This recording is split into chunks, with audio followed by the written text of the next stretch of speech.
से 40 लाख बच्चे पैट का एग्ज़ाम देने जाएंगे, तो भीड़ बहुत है। पर डरने की बात नहीं है, क्योंकि ये भीड़ है सिर्फ कंपटीशन। अब मान लीजिए 10 गुना बच्चों में ही कंपटीशन होता है बस, और तो सब भीड़ है, फॉर्म भर देती हैं सब, तैयारी कोई अच्छे से कर नहीं रहा। जो सीरियस कैंडिडेट है ना, उसका अलग ही पता चल जाता है, और जो अपनी तैयारी बिल्कुल बेहतर लेके चला है, उसे उस साल पता चल जाता है कि तेरा सिलेक्शन होगा।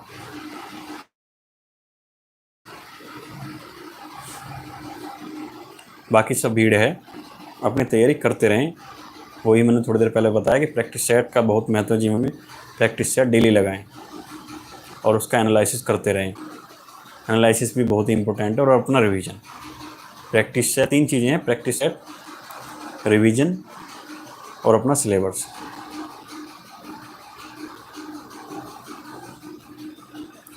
पाँच से 6 महीने दुनियादारी को भूल के अपने आप को बंद कर लो, लॉक लगा लो। मैं ये नहीं कह रहा कि आप कहीं घूमने मत जाओ या बाहर मत जाओ, मतलब लोगों से कम मिलो। अपनी तैयारी पहले, अपना ज़रूरी काम करो, पढ़ाई का जो भी है अपना ज़रूरी, फिर सारे काम करो। मूवीज़ भी देखो, ऐसी बात नहीं है। अपना माइंड रिलैक्स के लिए हफ्ते में 1 दिन मूवी देख सकते हैं, या रात में देख सकते हैं। जब भी आप पूरे दिन से पढ़ लो, 7-8 घंटे का 8 का आउटपुट निकल जाए, उसके बाद कुछ भी करो। पर पहले, सबसे पहले सुबह उठते के साथ ही अपने काम पे फोकस करो कि आज मैंने क्या पढ़ा, क्या नहीं, क्या मुझे पढ़ना है। माइंड मैप आप रात में ही बना सकते हैं कि मुझे कल क्या पढ़ना है। हम मान लीजिए आपने आज माइंड मैप बनाया नहीं, कल डायरेक्ट आप पढ़ेंगे, आपको पहले यही नहीं पता कि पढ़ना क्या है।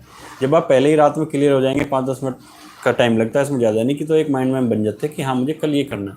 तो सबसे पहले आदमी जब सुबह उठेगा तो उसका क्लिक दिमाग में वही करेगा कि हाँ कि भाई मुझे ये पढ़ना है, तो वो अपना सिलेबस जल्दी कर पाएगा कवर। और सबसे इम्पोर्टेंट जो है, सबसे इम्पोर्टेंट जो भी आपका पेपर है, उसका जो भी इम्पोर्टेंट टॉपिक हैं या फिर जो भी सब्जेक्ट है, सबसे पहले उसे कवर करें। या तो मान लीजिए जैसे मैथ है, किसी पेपर में मैथ कम नंबर का है, किसी में ज़्यादा नंबर का है, किसी को जीके अच्छी लगती है, किसी को कुछ अच्छा लगता है। आपके चॉइस के अनुसार भी डिसाइड हो सकता है। पर आपको ये देखना पड़ेगा कि इस पेपर में वेटेज कितना है।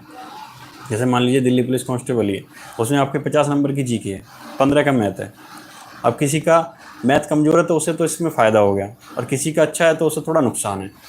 पर वो अगर सुबह उठ के, मान लीजिए दिल्ली पुलिस का ही पेपर है, अगर वो सुबह क्या कर रहा है, 4-4 घंटे मैथ कर रहा है, तो उसकी मूर्खता नहीं होगी। दिल्ली पुलिस के हिसाब से कह रहा हूँ मैं, 15 नंबर का मैथ करनी। अरे भाई 50 नंबर की जीके, तो सुबह आपको पहले जीके ही करनी पड़ेगी। 2-2.5 घंटे पहले जीके ही पढ़ लो, 3 घंटे, क्योंकि उसमें 50% वेटेज है। मैथ को आप बाद में कर सकते हैं। और ऐसे ही कि कोई और एग्जाम है, मान लीजिए उसमें जैसे 25 नंबर का मैथ है, 35 का है, 50 का है, तो आपको फिर मैथ ही करना पड़ेगा। जिस पेपर का नेचर होता है, हर पेपर का जैसा आपकी सब्जेक्ट की नीड है, उसकी आपको उसी के अनुसार अपनी तैयारी करनी पड़ेगी। अब आपको क्या अच्छा लगता है, क्या अच्छा नहीं लगता, इससे कोई मैटर नहीं होता। पर सबसे जो ज़रूरी सब्जेक्ट है आपके पेपर के अनुसार, सबसे पहले सुबह उसे ही निपटा दें। बाकी चीज़ जो भी है उसे बाद में ही करना। फिर आप देखेंगे अपने अंदर कॉन्फिडेंस कि हाँ सबसे बड़ा सब्जेक्ट था, सबसे ज़्यादा वेटेज का था, मैंने सुबह ही इसको निपटा दिया। और अपना फिर कुछ भी पढ़ते रहें। और बताइए आप कमेंट बॉक्स में किस किस पेपर की तैयारी कर रहे हैं।